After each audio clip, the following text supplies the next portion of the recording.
I never thought I'd be 67 years old and feel like a stranger in my own home. But there I was, sitting in my living room in Richmond Hill, watching the snow fall outside, while my son and daughter-in-law spoke in rapid Mandarin across the dinner table, as if I wasn't even there. My name is Richard Morrison.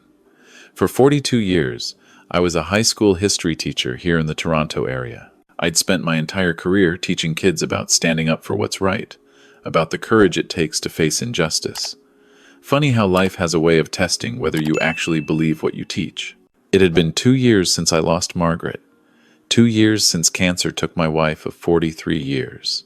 The grief was still fresh, still caught me off guard when I'd reach for her hand at night and find only empty space. But grief wasn't the only thing keeping me up at night anymore. After Margaret passed, my son Daniel insisted I move in with him and his wife, Lynn. "Dad, you can't manage that big house alone," he'd said, his voice full of concern. "Come, stay with us. We have plenty of room." At first, I was grateful. The house Margaret and I had shared for 30 years felt cavernous without her. Every corner held a memory.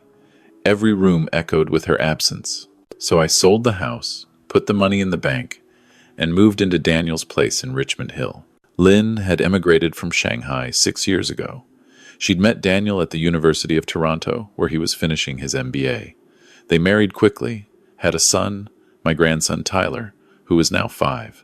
On the surface, everything looked perfect. Daniel had a good job in finance.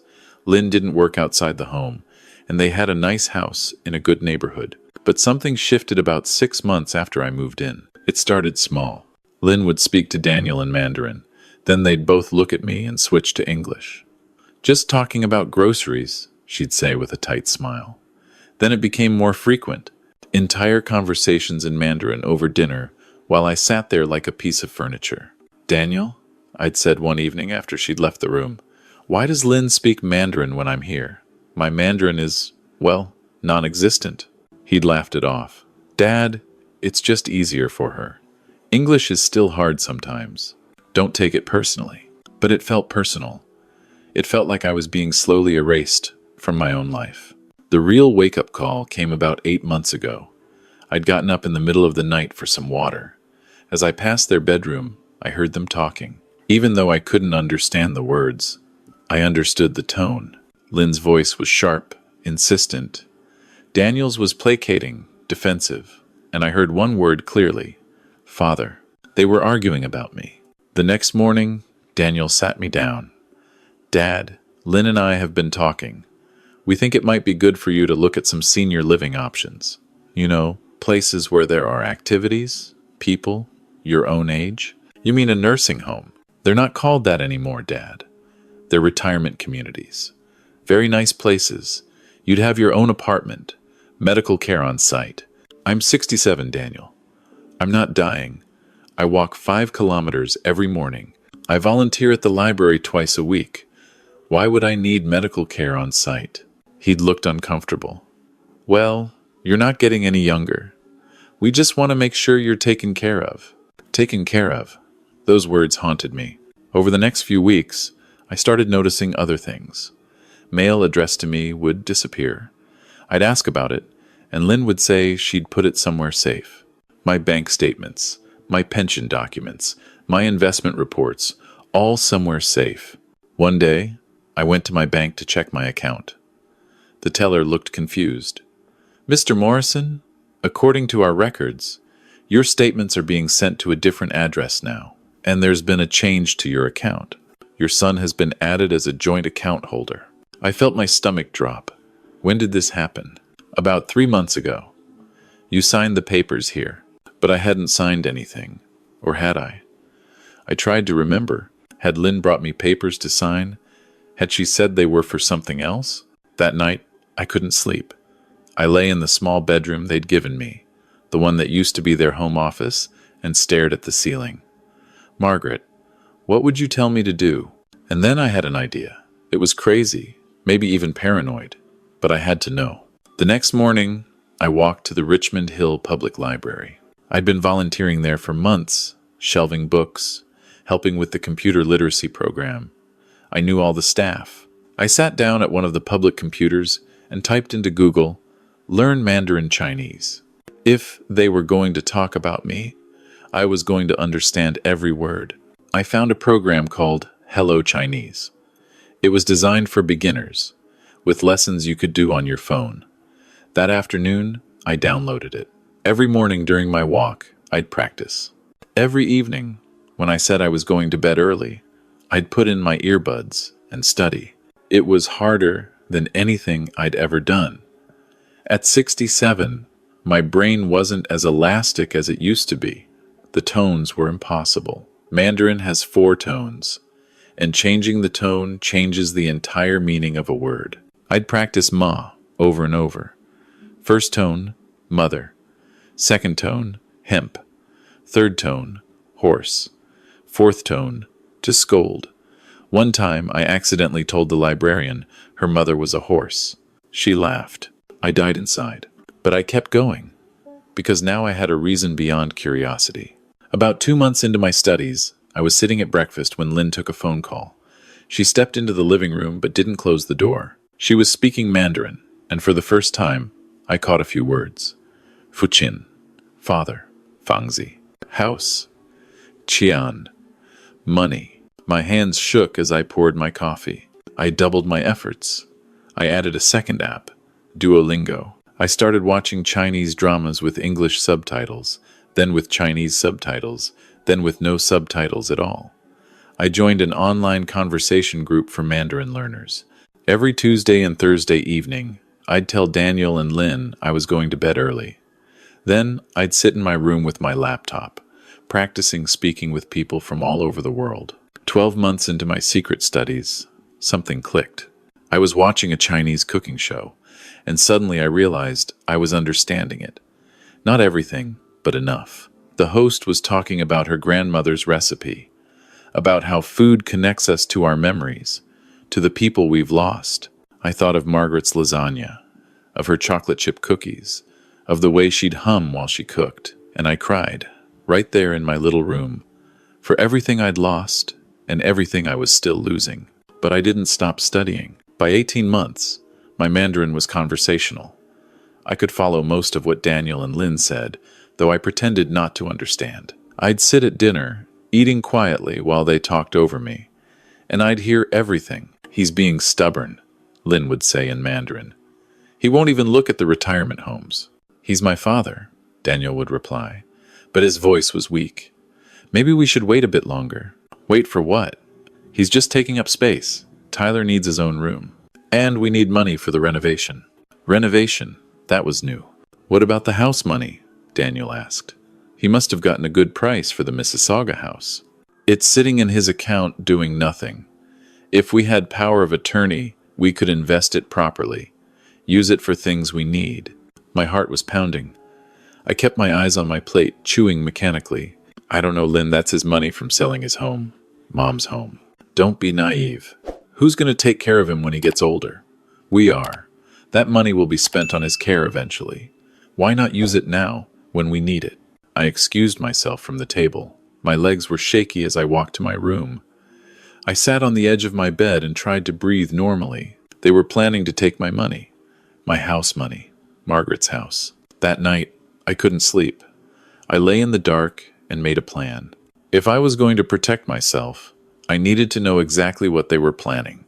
I needed evidence. And I needed help. The next morning, I called my old colleague, Robert Chen. Robert had taught Mandarin at the high school for 20 years before retiring. His parents had emigrated from Taiwan, and he'd grown up bilingual. "Robert," I said when he answered, "I need your help with something, and you're going to think I'm crazy." "Try me," he said. I told him everything. About Lynn, about the Mandarin conversations, about my suspicions. I didn't tell him I'd been learning the language. Not yet. "Richard," he said slowly, "this is elder abuse. Financial abuse is serious. You need to talk to a lawyer." "I know. But first, I need to be sure. I need to understand exactly what they're planning." "What do you need from me?" "I need you to teach me legal terminology in Mandarin. Real estate terms, banking terms, power of attorney, things like that." There was a long pause. You've been learning Mandarin, haven't you? For 18 months. Richard, you sly dog. I could hear the smile in his voice. All right, I'm in. Let's catch these bastards. Over the next month, Robert and I met 3 times a week at Tim Hortons. Over coffee and Timbits, he taught me the vocabulary I needed. Contract, signature, transfer, title, trust, beneficiary. Every word that might come up in a real estate transaction or financial discussion. Your pronunciation is actually pretty good, Robert said one afternoon, for an old white guy. Careful, or I'll tell people you taught me to say your mother is a horse. He laughed. That was you? The librarians are still talking about that. But the laughter faded quickly. Richard, what are you going to do when you understand everything? When you have proof? I don't know yet, I admitted, but I'll figure it out. The breakthrough came in February. Ontario was in the grip of a brutal cold snap. The kind of weather that makes you question why anyone lives here. The temperature had been below -20 for a week straight. Lynn took a phone call in the living room. I was sitting at the kitchen table, supposedly reading the Toronto Star. But I was listening. Yes, I understand, she said in Mandarin.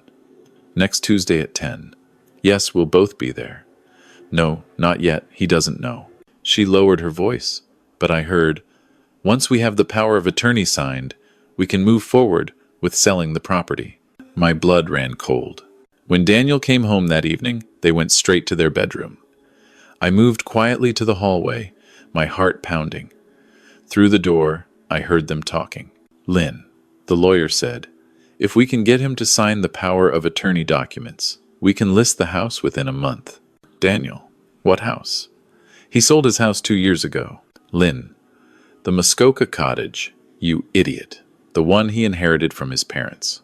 I gripped the wall, the cottage. I'd completely forgotten. It had been in my family for 60 years. My parents had left it to me, but I hadn't been there since Margaret died. It sat on Lake Muskoka, 3 hours north of Toronto. Prime real estate. Easily worth $700,000, maybe more. Daniel, but that cottage has been in his family forever. We can't just sell it. Lynn, we're not selling it. He is. Once he signs the POA, he's giving us permission to handle his affairs. It's perfectly legal. Daniel, it doesn't feel right. Lynn, you want to send Tyler to private school or not? You want to renovate the kitchen? Your father is sitting on over $1 million in assets. He's one fall away from a nursing home anyway. We're his family. We should benefit. One fall away. The words echoed in my head. That night, I called Robert. They're coming for the cottage, I told him. And they have a lawyer's appointment on Tuesday. Do you have any documentation? Anything in writing? No.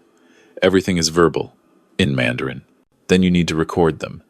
In Canada, you're allowed to record conversations you're a part of. If you're in the room, it's legal. Robert, they don't even acknowledge I'm in the room. Even better. Record everything. I went to Best Buy the next day and bought a small digital recorder, the kind journalists use. It fit in my shirt pocket. For the next week, I recorded every conversation at dinner, every phone call I could hear, every argument they had in Mandarin, while I sat in the living room pretending to watch hockey night in Canada. By Monday, I had 7 hours of recordings. Robert helped me translate and transcribe the important parts. The evidence was damning. They'd been planning this for months, selling the cottage, using my house money for renovations, eventually moving me into long-term care and renting out my room. This is enough, Robert said. Take this to a lawyer. Today. I called Margaret's old lawyer, Dorothy Chen. Yes, another Chen. Toronto is full of them. Dorothy specialized in elder law and had helped us with our wills years ago. Mr. Morrison, she said when I walked into her office that afternoon, I'm so sorry about Margaret. What can I do for you? I handed her the transcripts. I need to protect myself from my son. She read through them, her expression growing darker with each page. When she finished, she looked up at me with something like fury in her eyes. This is financial abuse. We need to act immediately. Do you know they have an appointment tomorrow? Yes. That's why I'm here. Good. Here's what we're going to do. Dorothy worked fast. By the end of the day, she'd filed an application for an injunction preventing any changes to my property or accounts. She'd sent a letter to Daniel and Lynn's lawyer, putting them on notice that I was represented. And she'd set up an appointment with my bank for Wednesday morning to remove Daniel from my accounts and change all my access codes. "Do you have a safe place to stay?" she asked. "Because when they find out about this, there might be conflict. I'll stay with Robert for a few days." "Good. And Mr. Morrison? On Tuesday, when they go to their lawyer's appointment, I want you to come with them." I stared at her. "Come with them?" "Yes. I'll be there too. It's time to let them know you understand every word they've been saying." Tuesday morning arrived clear and cold. The sun glinted off the snow, making everything painfully bright. Daniel and Lynn were getting dressed for their appointment. I was sitting at the kitchen table, drinking coffee, when Daniel came down. "Dad, Lynn and I have to go out for a few hours. Meeting with someone about life insurance." "Boring stuff. Life insurance. Right. Actually," I said in perfect English, "I think I'll come with you." Lynn appeared at the bottom of the stairs. "That's not necessary," she said quickly. "It's just paperwork stuff." "I insist," I said. "I haven't been out much lately. I could use the drive." They exchanged glances. I could see Lynn's jaw tighten, but they couldn't very well refuse without raising suspicion. The drive to the lawyer's office in Markham took 25 minutes. No one spoke. The tension in the car was suffocating. I sat in the back seat, watching the familiar streets go by, and thought about Margaret. She would have known what to do. She always did. We pulled into an office building on Highway 7. Daniel parked, and we all got out. My hands were shaking, but I kept them in my pockets. We rode the elevator to the 4th floor in silence. The lawyer's office was typical. Diplomas on the wall, law books on shelves, a receptionist who looked bored. "Mr. and Mrs. Morrison," she said. "Mr. Wang is expecting you." "All three of us," I said. She looked confused, but led us back to a conference room. Mr. Wang stood up when we entered. He was young, maybe 40, with wire-rimmed glasses and an expensive suit. "Mr. and Mrs. Morrison," he said, extending his hand to Daniel and Lynn. Then he looked at me. "And you are?" "Richard Morrison," I said. "Daniel's father. I believe you're expecting me." His face changed, just slightly. He glanced at Lynn, who'd gone pale. "Please, have a seat," he said. We sat down. Daniel looked confused. Lynn looked furious. I felt oddly calm. Mr. Wang opened a folder. "So, as we discussed on the phone, we have the power of attorney documents ready for Mr. Morrison Sr. to sign." "Actually," a voice said from the doorway, "I don't think that's going to happen." Dorothy Chen walked in, briefcase in hand, looking like a warrior in a business suit. Dorothy Chen, representing Mr. Richard Morrison. "I believe you received my letter yesterday, Mr. Wang." Mr. Wang's face went from confused to professionally blank. "Miss Chen, yes, I received your letter. I wasn't aware you'd be joining us. Mr. Morrison asked me to attend. Since this meeting concerns his assets, I thought it appropriate." Daniel finally found his voice. "Dad, what's going on? Why do you have a lawyer?" I looked at my son. At his confused face, his weak chin, the way he couldn't quite meet my eyes. When had he become someone I didn't recognize? "Daniel," I said quietly, "I think it's time we had an honest conversation, don't you?" Lynn stood up. "This is ridiculous. Richard, you're clearly confused. That's why we need the power of attorney. To help you." "Bizui," I said. "Shut up." In Mandarin, the room went completely silent. Lynn's mouth opened and closed like a fish. Daniel's face drained of color. "Wado Jidao," I continued. "I know everything." And then I started talking, in Mandarin, about the cottage, about their plans to sell it, about the kitchen renovation they wanted to do with my money, about how Lynn had called me a burden, how she'd said I was one fall away from a nursing home, how they'd been planning for months to take control of my assets. I spoke for 5 minutes straight. Every word I'd heard, every conversation I'd recorded, every plan they'd made. My pronunciation wasn't perfect, but it was good enough. When I finished, I switched back to English. "I've been learning Mandarin for 18 months, Lynn.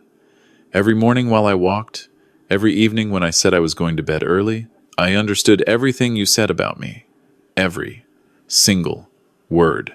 Lynn's hands were shaking. Daniel looked like he might be sick. Dad, he whispered. I didn't know. You didn't know I understood Mandarin. Or you didn't know it was wrong to steal from your father. It wasn't stealing, Lynn snapped, her composure cracking. You're old. You need care. We were just planning ahead. I'm 67, not 97. I walk 5 kilometers every day. I volunteer at the library. I'm in better shape than your husband. Dorothy pulled out her own folder. Mr. Wang, my client will not be signing any power of attorney documents. In fact, as of this morning, all of Mr. Morrison's accounts have been secured. His son has been removed as a joint account holder. The Muskoka property has been transferred into a trust, and we filed a report with the police regarding financial abuse. The police? Daniel's voice cracked. Attempted financial abuse, Dorothy clarified. Nothing was actually taken, thanks to Mr. Morrison's vigilance. But in Ontario, this is a serious matter. Mr. Wang closed his folder. I think this meeting is concluded. Mr. and Mrs. Morrison, I'd suggest you seek independent legal counsel. We all stood up. As we moved toward the door, Daniel grabbed my arm.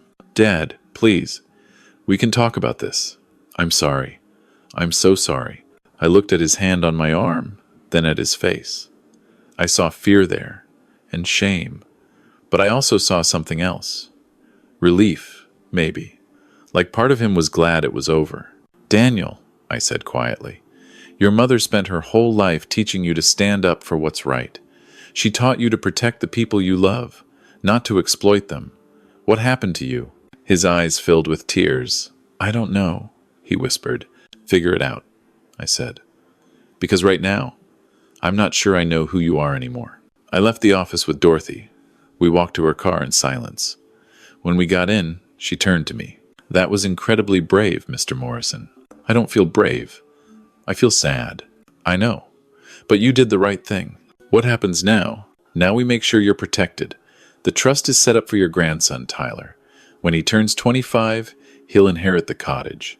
In the meantime, you're the trustee. No one can sell it without your permission.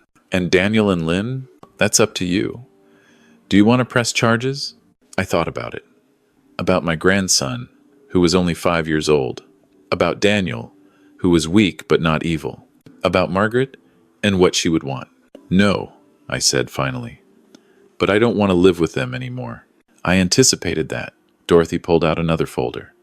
I've been looking at some options for you. Not nursing homes, she added quickly. Independent living apartments. There's a great place in North York, specifically for active seniors. You'd have your own one-bedroom apartment, but there's a community center, activities, a gym, people your age, who actually want to do things. I took the folder. I'll think about it. You do that. She drove me to Robert's house, where I'd been staying. I went up to the guest room and sat on the bed, feeling suddenly exhausted. The adrenaline was wearing off, and reality was setting in. My phone buzzed. A text from Daniel. Dad, please, can we talk? I didn't answer. Not yet. Over the next week, things moved quickly. Dorothy helped me find an apartment in the senior living community she'd mentioned. It was actually nice. Much nicer than I'd expected. Bright, modern, with big windows overlooking a park. My own kitchen, my own space, my own life. Robert helped me move my things out of Daniel's house. We did it while they were at work, like I was escaping. In a way, I was. Lynn called me once. This is all a misunderstanding, she said. We were just trying to help. By selling my family cottage without telling me? She hung up. Daniel tried harder. He sent texts, left voicemails, showed up at the library. Finally, 3 weeks after the confrontation, I agreed to meet him for coffee. We sat at Tim Hortons, the same one where Robert had taught me Mandarin. Daniel looked terrible. He'd lost weight, and there were dark circles under his eyes. Dad, he said, I'm so sorry. I know that's not enough, but I don't know what else to say. Tell me the truth. Was it your idea or Lynn's? He stared into his coffee. It started as Lynn's idea, but I went along with it. I told myself we were planning for your future, for your care. But really, I just wanted the money. For us. For the life I thought we deserved. And now? Now I see what I became. Lynn and I are in counseling. She's not who I thought she was. Or maybe I'm not who I thought I was. And Tyler? His face crumpled. He misses you. He asks about Grandpa Richard every day. That hurt more than anything else. I miss him too. Would you come see him? Please? I thought about it. About my grandson, who hadn't done anything wrong. About how quickly childhood passes, and how much I'd already missed. Yes, I said. But not at your house. You can bring him to my place. And Lynn doesn't come. Okay, Daniel said quickly. Yes? Okay. Thank you. He did bring Tyler. The following Saturday, I heard a knock on my apartment door. When I opened it, my grandson was standing there, holding a drawing. Grandpa. He launched himself at me, and I caught him, feeling his small arms around my neck. Hey, buddy, I said, my voice rough. I drew you a picture. It's a cottage. Mommy said you have a cottage at a lake. I looked at the drawing. It was a child's sketch of a house by water, trees all around, a bright sun overhead. I do have a cottage, I said. Would you like to see it this summer? His eyes went wide. Really? Really? I looked up at Daniel, who was standing in the doorway. There were tears on his face. Come on in, I said. Let me show Tyler my new place. We spent the afternoon together. Tyler loved the community center in my building. There was a pool and an activity room with games. We played checkers while Daniel watched quietly. When they left, Tyler hugged me again. Bye, Grandpa. I love you. I love you too, buddy. After they were gone, I sat in my apartment and looked at the drawing Tyler had left me. A cottage by a lake. My family's cottage, which would someday be his. I thought about Margaret and about standing up for what's right. I thought about how easy it is to lose yourself, to let other people make you invisible. I thought about the past 18 months, learning a language word by word, tone by tone, until I could understand the truth. My phone buzzed. A text from Robert. Thursday night Mandarin conversation group. You coming? I smiled and texted back. Definitely. I wasn't done learning. Not by a long shot. That summer, I opened up the Muskoka cottage for the first time in 3 years. Robert came with me. We spent a week there, fixing the place up, making it ready. Then I invited Tyler for a visit. Daniel brought him, stayed for an hour, then left us alone. Tyler and I spent 3 days at the cottage. We fished off the dock. We roasted marshmallows. We looked at the stars. Grandpa, he said on our last night there, why don't we come here more? We will now, I promised him. Every summer, you and me. Can I bring friends? When you're older? Yes. This place will be yours someday, Tyler. It's been in our family for 60 years. You'll be the 4th generation to love it. He didn't really understand, but he nodded seriously. I'll take good care of it. I know you will. That fall, I started teaching a class at the community center. Intro to Mandarin for English speakers. 15 students showed up to the first class. All of them seniors like me. I started learning Mandarin at 65, I told them. If I can do it, anyone can. One woman raised her hand. Why did you start learning? I thought about how to answer that. About Daniel and Lynn. About feeling invisible in my own life. About the long journey from ignorance to understanding. Because I wanted to understand what people were really saying, I said finally. And I learned that knowledge is power. It's never too late to take that power back. The class went well. Students kept coming back. Some of them had similar stories. Family members who spoke other languages, feeling left out, pushed aside. We learned together. Daniel and I have a relationship now. It's not what it was, and it never will be. But we're working on it. He and Lynn are separated. He's in therapy, dealing with his own issues. Lynn went back to Shanghai. I don't know if they'll reconcile. And honestly, I'm not sure I care. What matters is Tyler.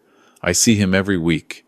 We go to the Royal Ontario Museum, to the Science Center, to hockey games.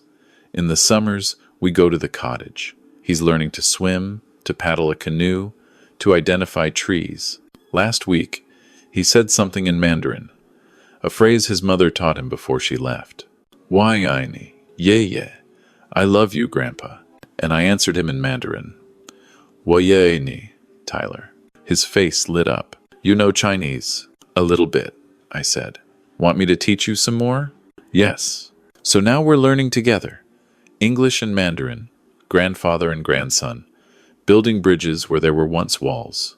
Last month, Dorothy called me. Richard, I wanted to tell you something.